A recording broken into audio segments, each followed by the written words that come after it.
चलिए फिर एक बार आप सभी का स्वागत है रियल एनालिसिस के एक और वीडियो में, जहाँ पे हम चैप्टर 1 के एंड तक पहुंच चुके हैं और कुछ ही सम्स है करने के लिए। उसके बाद हम दूसरा चैप्टर स्टार्ट कर देंगे जो कि closed sets, open sets, boundedness के बारे में होगा। खैर उस चैप्टर पे पहुंचने से पहले हम कुछ एग्जाम्पल्स डिस्कस कर लेते हैं जो कि एग्जामिनेशन पॉइंट ऑफ व्यू में काफ़ी इंपॉर्टेंट है, पूछे जाते हैं काफ़ी बार। तो हम यहाँ पे क्या करेंगे, हमें ये दिखाना है कि अगर कोई दो रियल नंबर्स है a, b और ये वाला कंडीशन हमें दिया है a less than equal to b plus 1/n, ये कंडीशन हमें दिया है। ठीक है, अगर a less than equal to b plus 1/n होता है जहाँ पे n कोई नेचुरल नंबर है, तो हमें क्या दिखाना है, हमें दिखाना है कि a less than equal to b, a less than equal to b हमें दिखाना है। तो हम क्या मान के चलेंगे, हम मान के चलेंगे कि अगर हो सके तो इस कंडीशन के साथ, ये वाला कंडीशन हम सेमी मान रहे हैं, हम क्या उल्टा मान रहे हैं, जो दिखाना चाहिए a less than equal to b हमें दिखाना चाहिए ना, ये हमें दिखाना चाहिए। तो हम मान रहे हैं कि a is strictly greater than b। तो ये हमारा मेथड हो गया, मेथड ऑफ कॉन्ट्रडिक्शन, जैसे कि हमने पहले भी काफी सम्स हमने किए थे कॉन्ट्रडिक्शन मेथड का इस्तेमाल करके।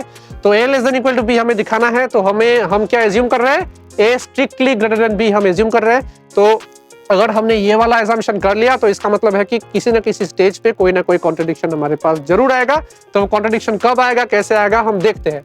ठीक है, तो हमने मान लिया a is greater than b, तो इसका मतलब क्या है, a माइनस b क्या होगा, मान लीजिए, देख लीजिए, 3 इज स्ट्रिक्टली ग्रेटर देन 2 होता है, तो 3 माइनस 2 कितना होता है, 1, और 1 क्या होता है, स्ट्रिक्टली ग्रेटर देन 0। यानी कि a अगर बड़ा है b से तो a माइनस b करोगे हमेशा पॉजिटिव नंबर ही आएगा। तो यहाँ पे लिख दो ग्रेटर देन 0, सिंपल बात है। एंड बाय आर्किमिडियन प्रॉपर्टी, अभी आर्किमिडियन प्रॉपर्टी के बारे में हमने एक बहुत ही डिटेल्स में वीडियो हमने डाल के रखा है, अगर वो आपने देखा नहीं है तो देख के आइए, तभी आपको ये वाला वीडियो समझ में आएगा। और अगर फिर भी आपको मतलब डिटेल्स में समझने में दिक्कत हो रही है तो हमें बताइए, हम फिर एक बार आपको समझाएंगे। यहाँ पे हम लिख रहे हैं, देखिए आर्किमिडियन प्रॉपर्टी क्या कहता है, if a and b are two positive real numbers, मान लीजिए दो रियल नंबर्स हमारे पास है a और b, और अगर इस प्रकार के दो real numbers, positive real numbers a और b हमारे पास है, तो उन दोनों नंबर्स के लिए एक नेचुरल नंबर या फिर पॉजिटिव इंटीजर कहो, आप नेचुरल नंबर कहो, सेम बात है, there exist positive integer n such that n a strictly greater than b। ये हो गया आपका आर्किमिडियन प्रॉपर्टी। फिर एक बार बोल रहा हूं, अगर आपके पास दो पॉजिटिव रियल नंबर्स है a और b, तब एक ऐसा नेचुरल नंबर या फिर एक ऐसा positive integer small n exist करेगा ही करेगा जिस पॉजिटिव इंटीजर के लिए ये वाला इनइक्वेशन या फिर ये वाला इनइक्वालिटी सेटिस्फाई होगा ही होगा। कौन सा inequality, N A strictly greater than B. ये आपको अच्छे से याद रखना है, इसका प्रूफ भी आता है एग्जाम में, या फिर इस प्रॉपर्टी का इस्तेमाल करके आपको दूसरे प्रूफ भी करने को देंगे।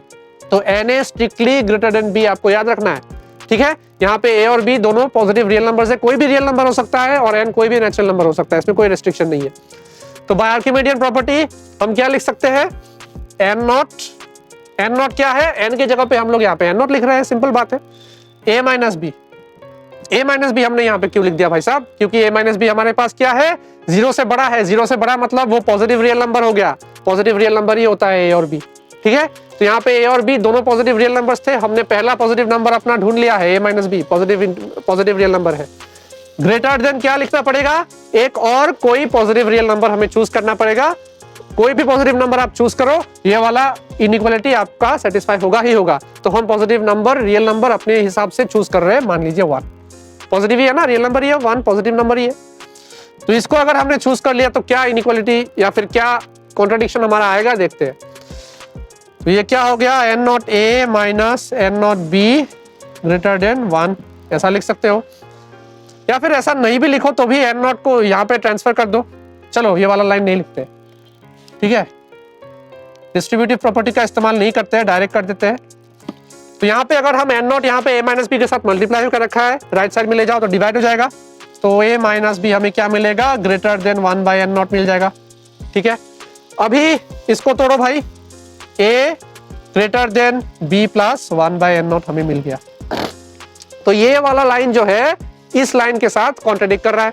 हमारे पास n क्या था, नेचुरल नंबर था, मैंने पहले भी कहा है, पॉजिटिव इंटीजर कहो, नेचुरल नंबर कहो, सेम बात है। आर्किमिडियन प्रॉपर्टी में भी जब हम n चूज करते हैं वो नेचुरल नंबर होता है, यहाँ भी कोई नेचुरल नंबर दिया है, तो इसका मतलब है कि n नॉट जो हमने चूज किया है ये वाला भी तो नेचुरल नंबर है ना।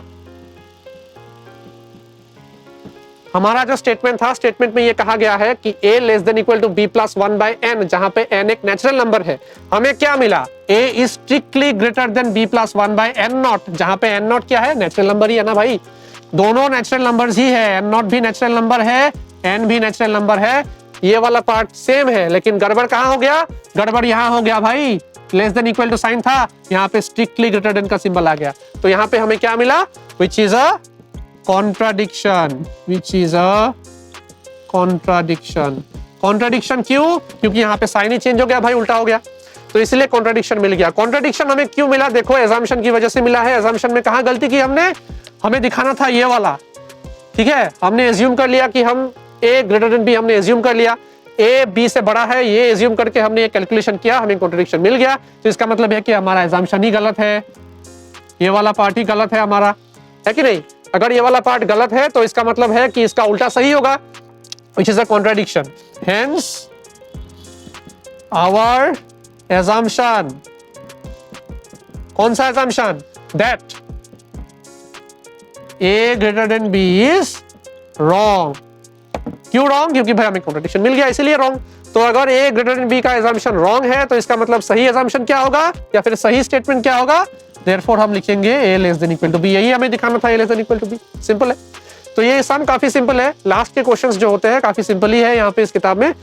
तो ये वाला आपका अगर किताब के साथ आपको टैली करना है तो आपका पेज नंबर हो गया 26, पेज नंबर 26 के साथ आप टैली कर सकते हो, ये चैप्टर का लास्ट पेज है।